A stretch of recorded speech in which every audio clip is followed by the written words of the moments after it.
بسم الله الرحمن الرحيم. الحمد لله الذي هدانا بالإسلام، والصلاة والسلام على سيدنا محمد خير الأنام وعلى آله وأصحابه الكرام إلى يوم القيامة. أما بعد، حضرات اکابر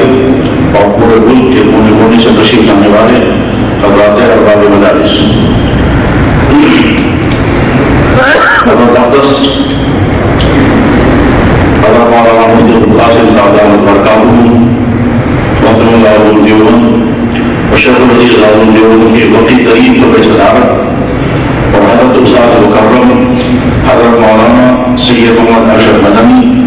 دامت برکاتہ صدر مدرسین العلوم دیوبند کے ان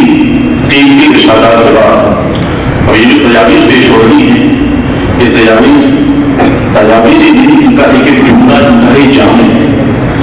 ضرورت ان کی تعریف ہی نہیں ہے، ضرورت اس بات کی ہے کہ محنت کر کے جائیں کہ ان تجاویز میں جو کچھ ہمیں بتایا جا رہا ہے